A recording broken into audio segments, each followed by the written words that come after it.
Queridos amigos, que alegria mais uma vez iniciar um programa pela TV A Caminho da Luz. O programa estudando as obras de André Luiz, o livro Entre a Terra e o Céu. Hoje nós estaremos estudando o capítulo 8º. É um livro magnífico, onde André Luiz escreve em forma romanceada a história de alguns personagens, entre ele, Júlio, aquela criança que havia desencarnado com 8 anos de idade, e aquela criança que, aos olhos da humanidade, quando morre uma criança em tenra idade, nós ficamos penalizados, às vezes até culpamos a Deus, e aqui nós vamos perceber que tudo dentro das leis de Deus tem um porquê. Agora nós vamos ver um pouco mais adiante como é que Júlio já havia desencarnado numa vida anterior por suicídio. Logicamente, nessa reencarnação como Júlio, ele já ia procurar num determinado momento esse refúgio. E agora depois nós vamos ver uma próxima reencarnação de Júlio, assim muito perto uma da outra, para que ele pudesse recompor seu corpo perispiritual, para que ele pudesse então encontrar a paz e a tranquilidade no processo reencarnatório. André, tudo bem com você? Tudo bem, querido Sérgio, que alegria, que privilégio podermos iniciar mais um estudo aqui pela TV A Caminho da Luz. Rogamos aos benfeitores amigos que possam nos intuir para que sejamos fidedignos na leitura e na interpretação de obras tão sérias quantas a da Lavra Mediúnica de Francisco Cândido Xavier. E ao nosso telespectador que vem seguindo a TV, que vem divulgando a TV, que vem participando das nossas redes sociais, que vem acompanhando as atividades do CEPAC, Centro Espírita Perdão, Amor e Caridade, aqui em Itapira, a nossa gratidão. Hoje iniciaremos o capítulo 8º. Deliciosa excursão. O velhinho desencarnado demonstrava absoluta indiferença ante a descrição do nosso orientador. Mas, como se a presença da nobre senhora lhe despertasse novo interesse, fitou-a de olhos subitamente iluminados e bradou: Antonina, Antonina, socorre-me, tenho medo, muito medo. A interpelada, que fora do corpo denso se mostrava muito mais delicada e mais bela, fixou-o triste e inquiriu com amargurado semblante: Vovô, que fazes? O ancião curvou-se e implorou: Ajuda-me, todos na família me esqueceram, com exceção de ti. Não me abandones. Ele, o meu ferrenho inimigo, me tortura por dentro.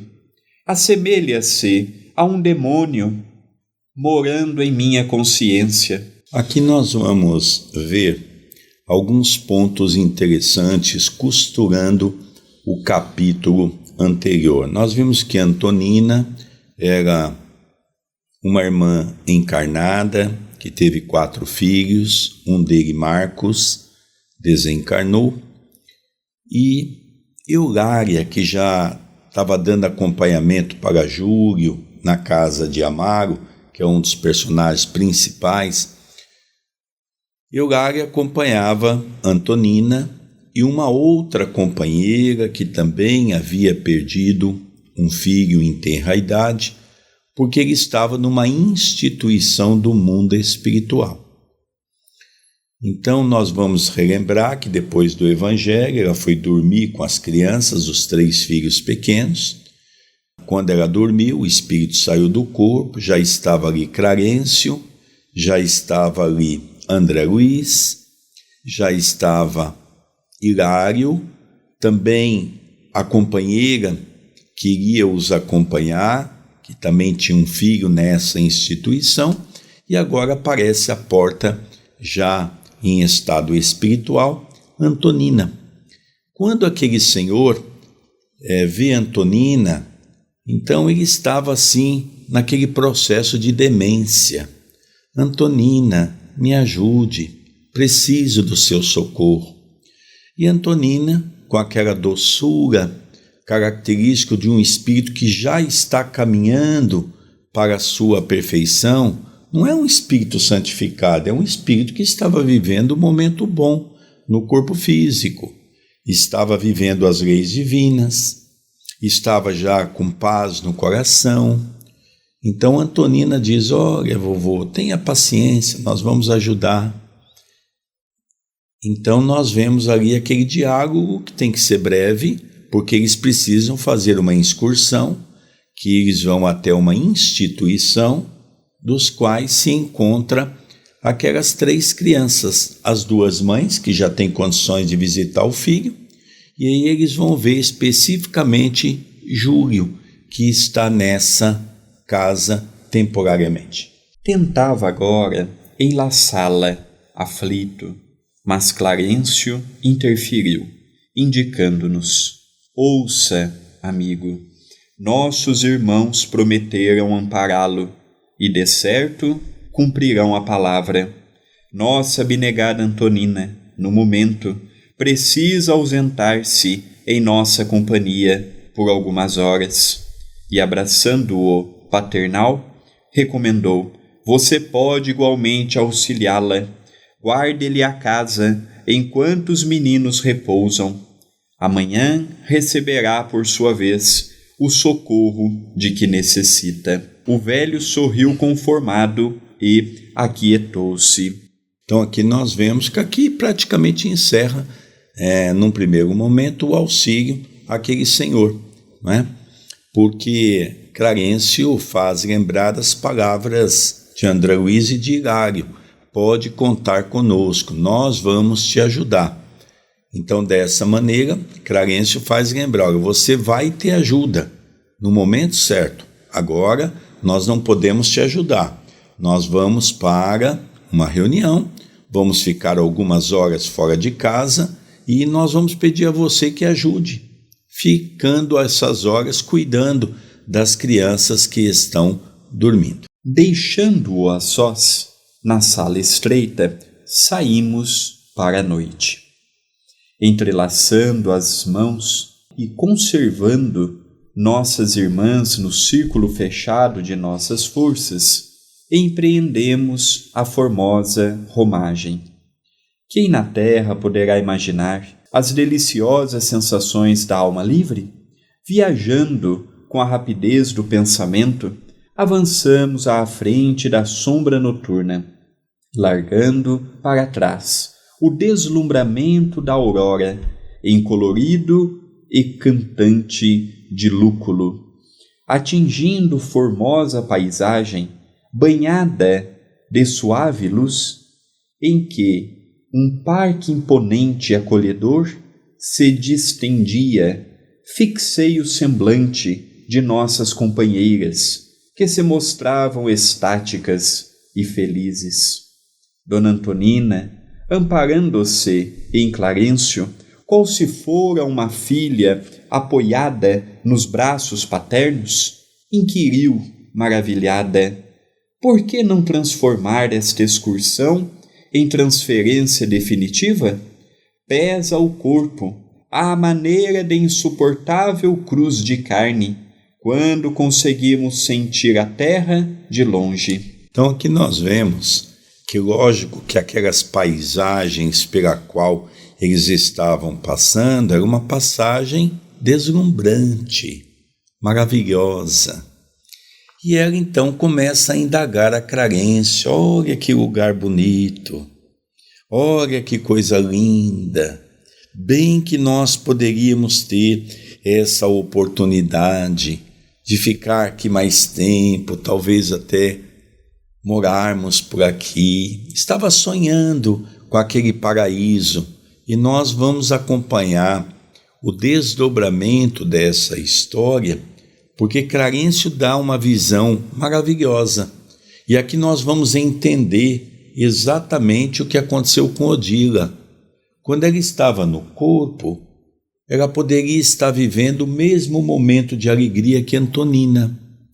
Tinha os 2 filhos sob a sua tutela, tinha o marido que a amava, tinha uma boa condição financeira, referente às condições da época. Não só que a gente vê a filha ter na mãe um espírito angelical. E quando ela desencarna e volta para o mundo espiritual, ela se depara com os problemas. E ela percebe que aquilo que às vezes as pessoas pensam que vão ter paz, na verdade, isso se torna uma guerra. Nós vamos ver Clarencio falar de maneira absoluta, até chamando a atenção delas sobre essa questão. Sem dúvida. Muito provavelmente, se fôssemos nós, no lugar dessas nossas irmãs, diríamos o que disse e o que pensou Antonina também.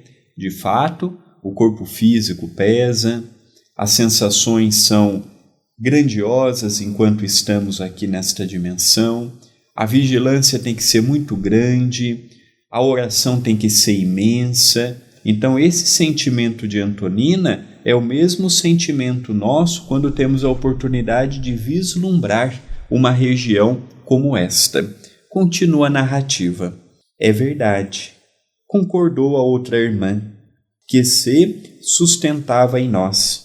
Por que não nos é dado permanecer olvidando os pesares e os dissabores do mundo? Compreendemos, ajuntou o ministro generoso.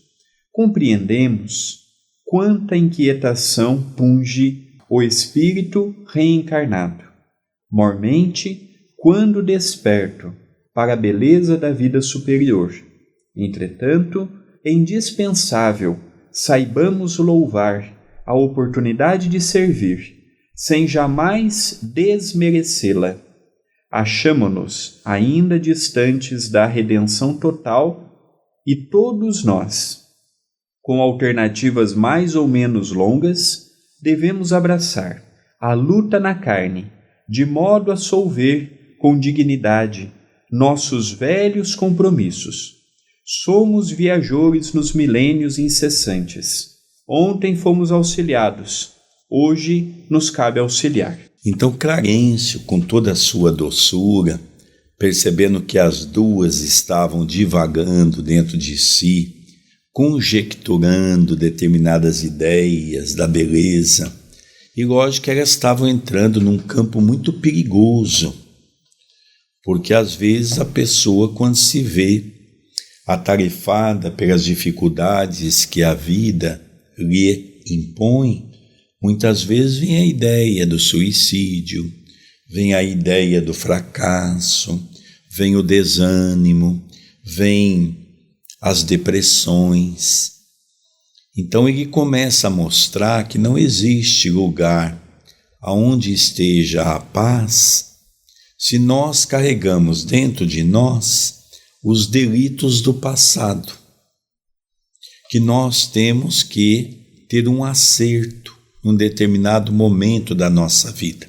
Então ele começa a descrever, sobre a importância do espírito reencarnado, ele começa a falar da oportunidade de servir, que nós não podemos desmerecer essa oportunidade.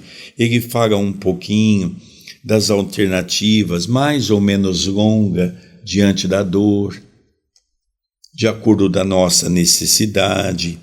Ele fala um pouquinho, abraçar a luta da carne, não é fugir da luta da carne, é abraçar. O que nós temos visto hoje com a pandemia, onde ela é para todos nós um grande referencial, onde devemos desempenhar o pensamento, os questúculos da vida, nós preferimos muitas vezes ficar parado para ver o que vai acontecer, sem tomar uma atitude que seria dar continuidade, um prosseguimento naquilo que a vida nos oferece. Então ele começa a mostrar, uma série de coisas, mas ele arremata com uma frase muito bonita. Ontem fomos auxiliados. Hoje nos cabe auxiliar. Essa frase, para mim, é uma frase de grande impacto, filosoficamente falando.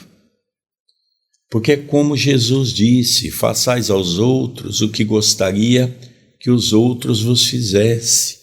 Então ele coloca para nós aqui que ontem nós fomos auxiliados, porque fomos doentes. Se hoje nós estamos numa vida um pouquinho melhor, está na hora de nós começarmos a auxiliar o próximo. À medida que avançávamos, ondas de perfume acentuavam-se em torno de nós, revigorando-nos as energias e induzindo-nos a respirar a longos sorvos. Flores de contextura delicada pendiam abundantemente de árvores vigorosas, embalsamando as leves virações que as sussurravam encantadoras melodias, como se trouxesse agora todo o busto engrinaldado de luz. Clarencio sorria bondoso. Aqui então nós vemos, André, na continuidade, porque Clarencio ia falando de maneira tão simples, e elas, e com certeza André Luiz também, com certeza o nosso irmão Hilário, eles estavam contemplando uma das mais belas condições que a natureza oferecia, porque eles estavam se dirigindo em regiões onde tinha muitas árvores, campos com muitas flores. Então realmente é aquele lugar que nos convida a meditar. E lógico que esses lugares é uma verdadeira melodia para nós podermos entoar conversações desse naipe, dessa natureza. Então por isso nós percebemos que eles estavam todos ali radiante com os ensinamentos do espírito de Clarencio. Emudecera-se-lhe a palavra. Sentíamo-nos todos magnetizados e enternecidos ante a beleza do quadro que nos prendia à admiração. Antonina, porém, como se estivesse irradiando insopitável curiosidade, mesclada de alegria, voltou a exclamar: ah, se morrêssemos hoje, se a carne não nos pesasse mais. O ministro, contudo, imprimindo mais grave entonação à voz, mas sem perder a brandura que lhe era peculiar, considerou de imediato: se hoje abandonassem o veículo de matéria densa, quem diz que seriam felizes? Quem de nós obterá a suprema ventura sem a perfeita sublimação pessoal? Aqui me faz lembrar uma história de Francisco Cândido Xavier. Certa feita, um grupo de São Paulo foi até a casa de Chico Xavier. Ficaram alguns dias participando de todas as atividades. Um casal que estava nesse grupo, ele, aposentado recentemente, tomou uma decisão. Era um dos líderes daquele grupo. E ao se despedir do Chico, lhe disse: Chico, tomei uma decisão em minha vida. E o Chico, daquela maneira simplória, diz: é mesmo, meu filho? Qual é? Eu e a minha esposa vamos vender as nossas coisas em São Paulo, eu me aposentei e vou vir para cá trabalhar com você. O Chico pensou um pouco e, sob as orientações de Emmanuel, Chico carinhosamente diz ao companheiro: isso não é viável. E o companheiro pergunta: por que, Chico? Porque se você nasceu naquela cidade, se você está com aquele grupo, é porque ali está a sua tarefa. Porque Emmanuel está aqui e está dizendo que não devam colocar 2 moirões bons na mesma cerca. Ou seja, os moirões bons têm que estar espalhados por todos os cantos para dar fortaleza para a cerca. O companheiro compreendeu, despediu do Chico, agradeceu e continuou as suas tarefas em São Paulo. Isso quer dizer o quê? Elas ficaram maravilhadas com o lugar. Quem sabe se eu desencarnar, eu venho para esse lugar maravilhoso.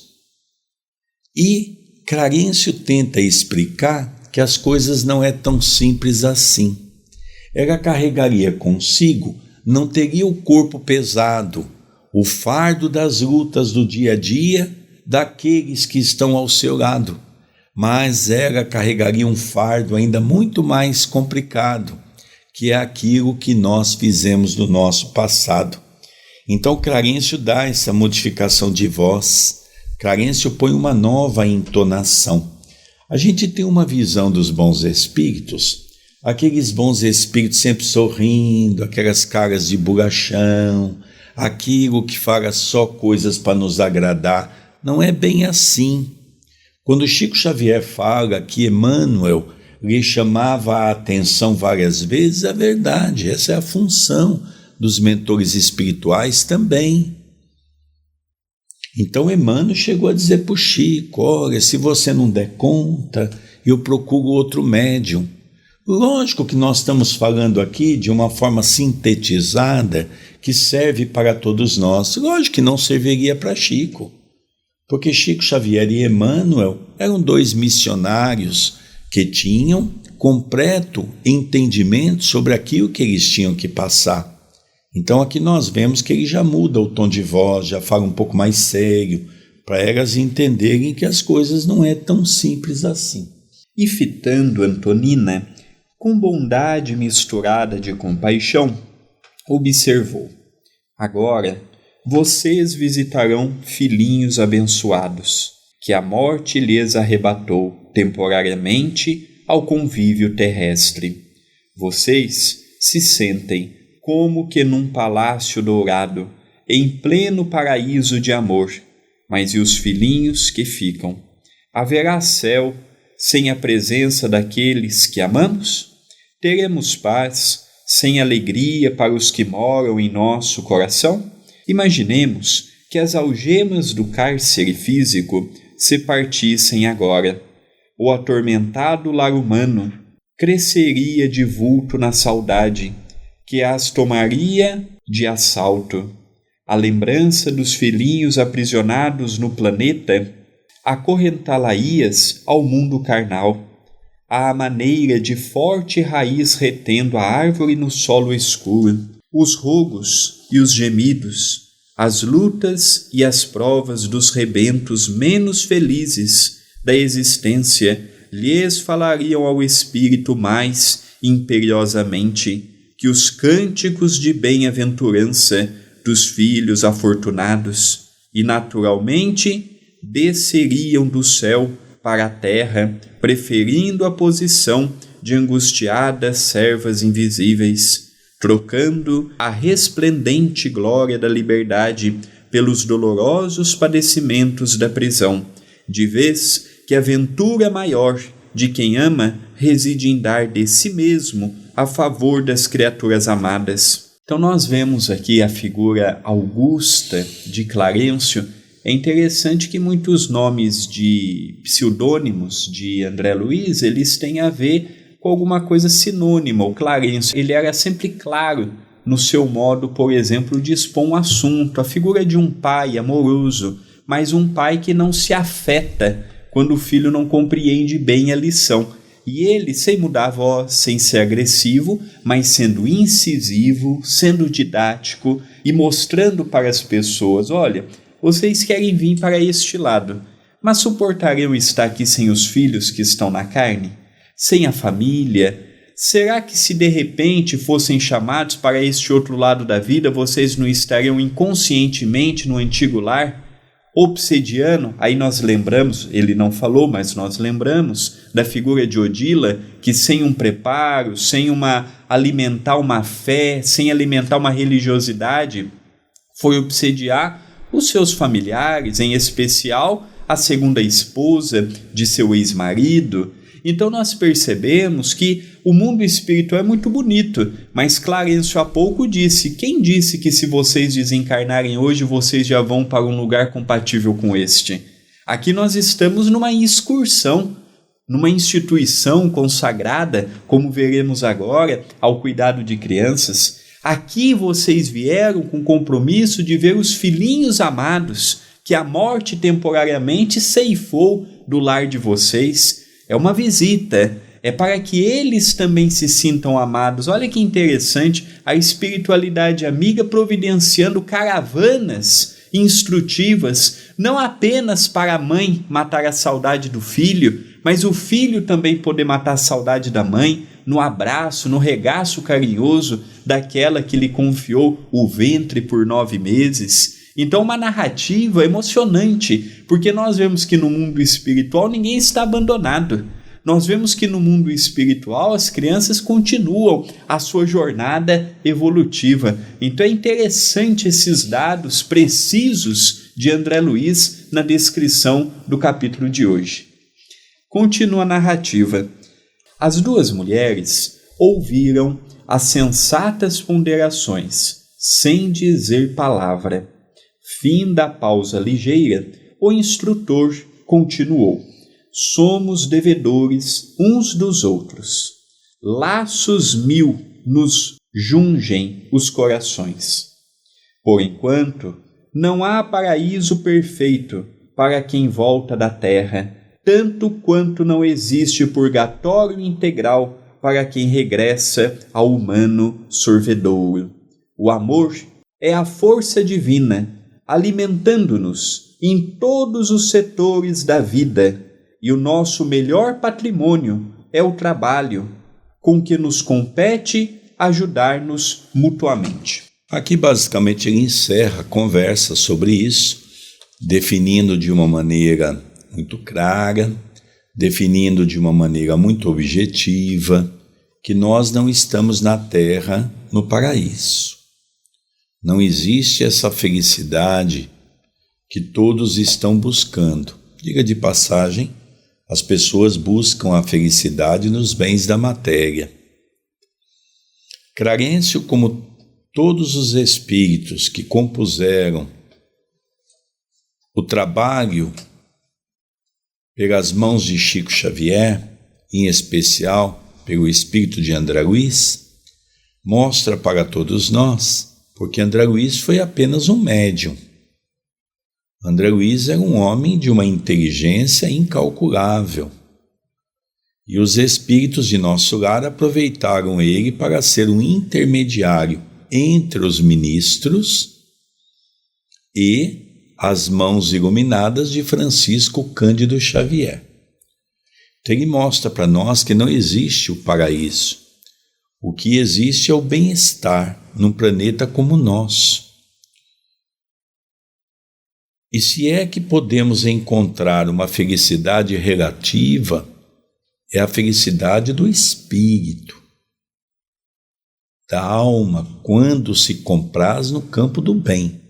Então essa colocação é muito interessante para nós entendermos. É interessante, André, que quem está encarnado quer desencarnar.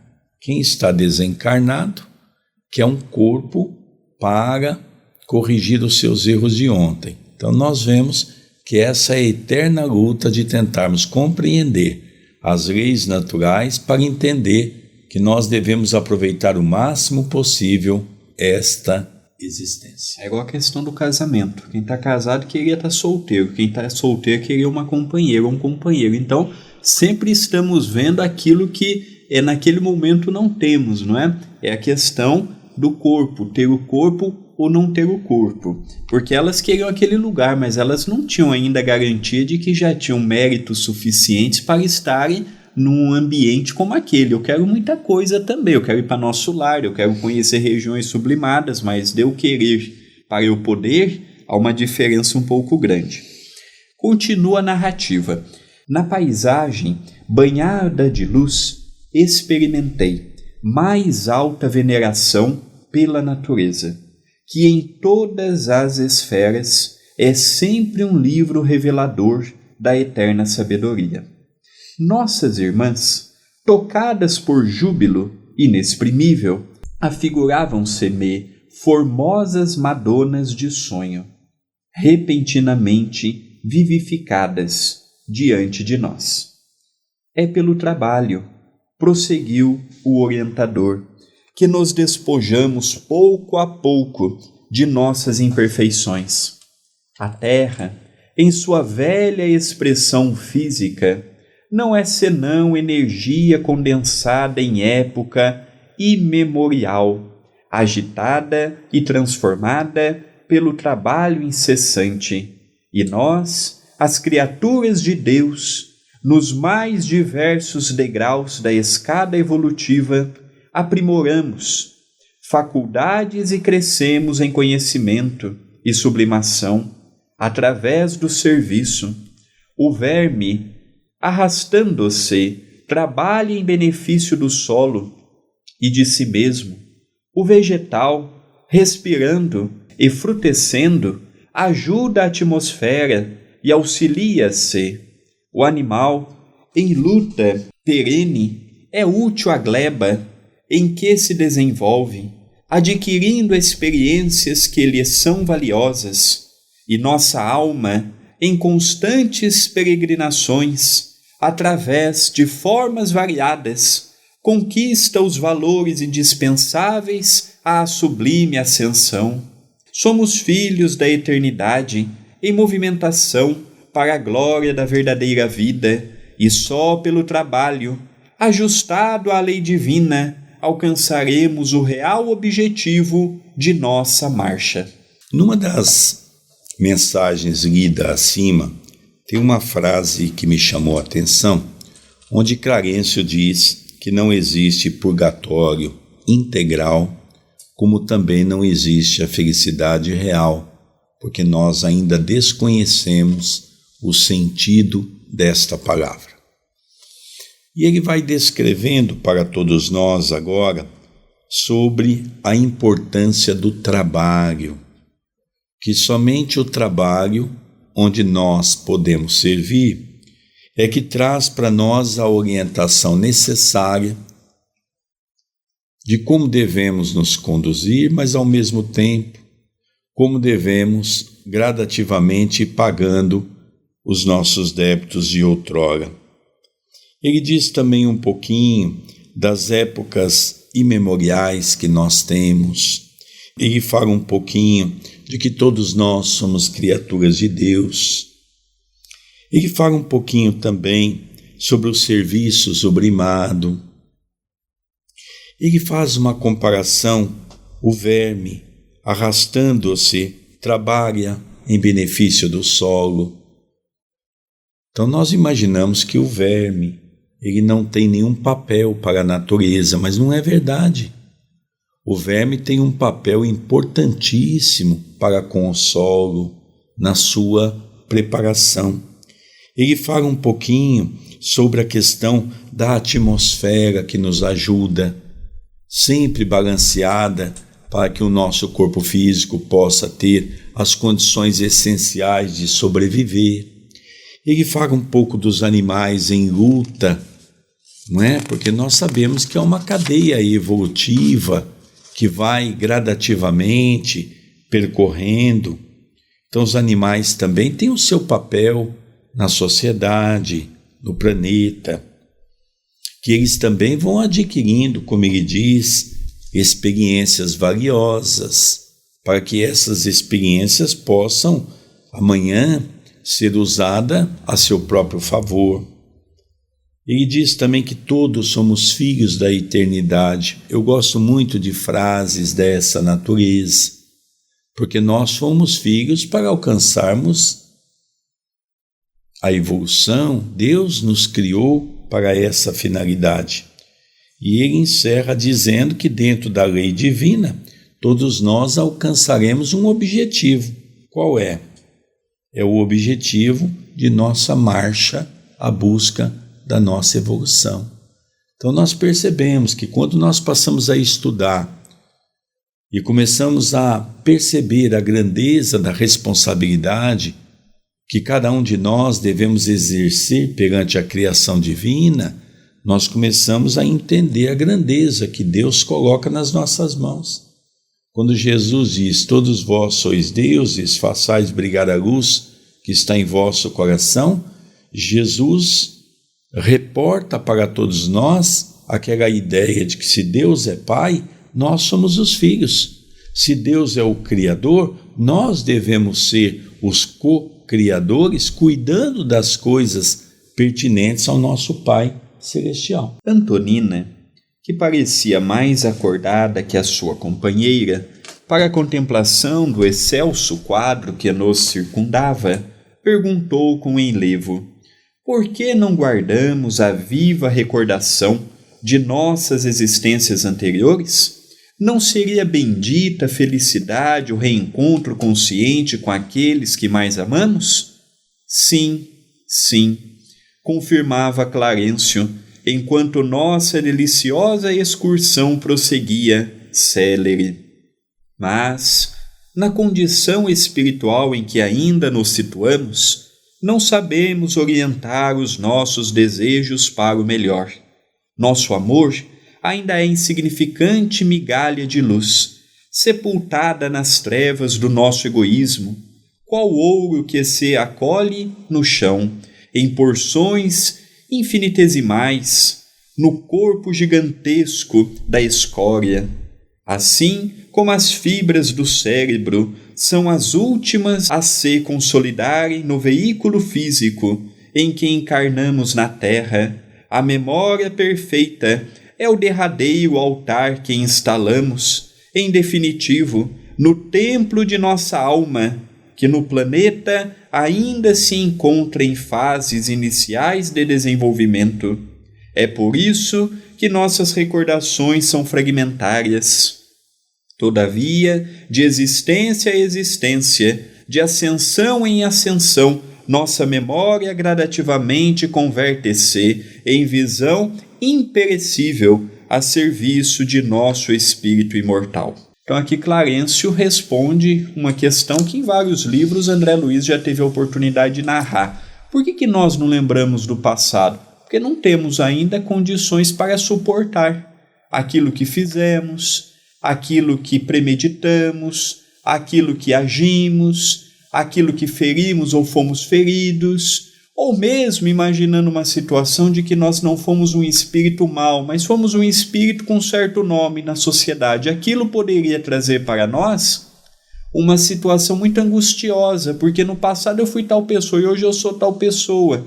Então o véu do esquecimento, para nós que estamos gradativamente aprendendo, aperfeiçoando, revendo, reparando os nossos equívocos, o esquecimento é uma bênção. Há um ditado assertivo: quem procura acha. Então há momentos que, se nós não procurarmos, não acharemos determinadas situações que irão apenas magoar os nossos próprios corações. Então Clarencio ele mostra para as nossas irmãs que não é um castigo não lembrarmos o passado, muito pelo contrário, os espíritos que já têm capacidade para isto já trazem consigo em forma, seja intuitiva ou como Chico em forma latente. Nós outros que ainda não temos, trazemos em forma fragmentada. De quando em quando relembramos de alguma coisa. Olha, André, você vai dar continuidade na leitura, já estamos partindo para o final de mais um capítulo. Veja, Clarencio, com a sua lucidez de sempre, responde à pergunta dela, e a pergunta dela é exatamente: será que nós não poderíamos ter uma lembrança daqueles espíritos que nós tanto amamos? Não seria importante isso, né? Então Clarencio diz sim, seria muito importante, dá toda uma definição, como o André explicou. Agora, a pergunta vai ser ao contrário, porque o nosso planeta não é só de reencontro de pessoas que nós amamos, é de pessoas também que nós tivemos problemas. Vamos acompanhar. Mas, Se pudéssemos reconhecer no mundo os nossos antigos afetos, se pudéssemos rever os semblantes amigos de outras eras, identificando-os, aventurou Antonina reverente. Retomar o contato com os melhores seria recuperar igualmente os piores, atalhou Clarencio, bondoso, e, indiscutivelmente, não possuímos até agora o amor equilibrado e puro que se consagra aos desígnios superiores sem paixão. Ainda não sabemos querer sem desprezar, amparar sem desservir. Nossa afetividade, por enquanto, padece deploráveis inclinações.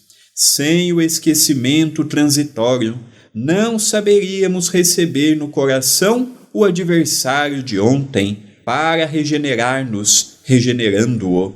A lei é sábia. De qualquer modo, porém, não olvidemos que nosso espírito assinala todos os passos da jornada que lhe é própria, arquivando em si mesmo todos os lances da vida, para formar com eles o mapa do destino, de acordo com os princípios de causa e efeito que nos governam a estrada. Mas somente mais tarde, quando o amor e a sabedoria sublimarem a química dos nossos pensamentos, é que conquistaremos a soberana serenidade, capaz de abranger o pretérito em sua feição total. Então aqui a gente vê a colocação de Clarencio, né? Porque Antonina ainda continua. Que bom seria se eu reconhecesse em minha caminhada terrena, quando estou no corpo, todos aqueles que eu amei, todos aqueles que eu tenho um bom relacionamento. E vem Clarencio e diz: abençoado o véu do esquecimento. Porque como é que você conseguiria lidar dentro de casa com os desafetos de ontem? Aqui o que parece ser uma injustiça, que é o véu do esquecimento, num processo reencarnatório, nas condições atuais que o homem vive na Terra, é uma bênção. Nós não podemos esquecer que nós temos muito mais inimigos, muito mais pessoas que nós prejudicamos do que mesmo pessoas que nós amamos. Então, no estágio evolutivo que o homem se encontra na Terra, o véu do esquecimento vai se tornando cada vez mais difícil. Essa semana eu tive a oportunidade de receber, André, 2 vídeos de 2 crianças que participaram daqueles programas que tem, inclusive no Brasil também, todo mundo tem, que são pessoas que são consideradas anormais porque fogem dos padrões da sociedade. 2 crianças, uma delas com 4 anos de idade, falando 11 línguas perfeitamente. 4 anos de idade. E eu assisti esse programa e vi ali, eles levaram um representante de cada um desses países e eles iriam conversar com essa criança na sua língua. E essa criança respondeu todas as perguntas na sua língua. Como é que você, como é que eu, como é que os cientistas que só olham o corpo podem analisar uma situação dessa maneira se não acreditar na reencarnação? A reencarnação é patenteada numa criança dessa natureza, porque ela demonstra uma lembrança das múltiplas reencarnações. E daqui para frente, quanto mais nós vamos avançando no mundo de regeneração, mais nós vamos perdendo aquele quadro do véu do esquecimento, porque nós não vamos ter mais essa necessidade. Nós vamos agora viver a era do espírito. O ministro fez ligeiro intervalo, sorriu paternalmente para nós e rematou: a lei, contudo, é invariavelmente a lei. Viveremos em qualquer parte com os resultados de nossas ações. Assim como a árvore, em qualquer trato do solo, produzirá conforme a espécie a que se subordina. O firmamento parecia responder às sugestões da palestra admirável. Bandos de aves mansas pousavam na ramaria que brilhava não longe de nós. O sol apresentava perceptíveis raios diferentes, até agora desconhecidos à apreciação comum na terra, provocando indefiníveis combinações de cor e luz. Por abençoada e colorida colmeia de amor, harmonioso casario surgiu ao nosso olhar. Centenas de gárrulas, crianças brincavam entre fontes e flores de maravilhoso jardim. Então aqui nós percebemos, de uma forma bastante poética, e nós vamos aqui fazer uma comparação com alguns outros livros de André Luiz, livros mais pesados, de regiões mais densas, como por exemplo, Libertação, que fala daquela última região do nosso planeta, que é a região abismal. A maioria dos livros transcorre entre o umbral e entre a região também das trevas. Mas nós estamos vendo aqui espíritos que estão em luta, já não são espíritos perversos, são espíritos errantes, que já conseguem estar em determinadas regiões aonde é descrito de maneira poética a beleza do lugar, aonde as árvores, as flores. E agora eles vão chegar num casarão, uma casa bonita, aonde é uma casa que vai receber todas essas crianças. Eu volto a enfatizar um grande equívoco no movimento espírita, quando pessoas mandam mensagem dizendo: Sérgio, eu tenho recebido da mediunidade espíritos de crianças. Não é verdade. Crianças não se comunicam. Crianças são os únicos seres que na tenra idade, seja no caso de Marcos, que é um espírito que já entendeu a mensagem, mesmo na condição de criança, mesmo a condição de Júlio, que está em pleno sofrimento ainda, pela ligação ao seu corpo físico, todos estão sendo atendidos no mesmo espaço. Outro ponto importante: as leis divinas contemplam essas criaturas. Tem pessoas que acham que a criança morre cedo, é um ser angelical. E nós estamos vendo no caso de Júlio, para o pai, para a irmã, é um ser angelical, que é natural, a maneira com que a criança se expressa. Mas o sofrimento que ele se encontra nesse casario, nós vamos ver daqui para frente, é logicamente pertinente à sua postura da sua última existência antes de ser Júlio. Então nós vamos perceber o quanto é lindo as condições divinas. Então nós não precisamos casa espírita para atender crianças. Tem pessoas no movimento espírita que acham que quando desencarna em tenra idade, já tem uma lembrança total das suas vidas anteriores. É bobagem. Continua criança no mundo espiritual. Lembre-se que eles passaram pelo véu do esquecimento. Lembre-se que eles estão sobre a condição daquela nova existência. Então nós vamos começar no próximo capítulo, e deva ter outros capítulos que nós vamos também estudar essa ideia da criança. É só para nós já começarmos a perceber em que nós temos que mudar a nossa maneira de pensar com referência às crianças. Nós vamos então partindo para o encerramento das nossas atividades, e o André ainda tem alguns recados para os nossos telespectadores. É verdade, eu convido os amigos que estão nos acompanhando a cooperarem com a TV A Caminho da Luz. Deixe o seu like, comente aqui no vídeo, Se ainda não se inscreveu no canal, se inscreva, habilite as notificações, que é aquele sininho.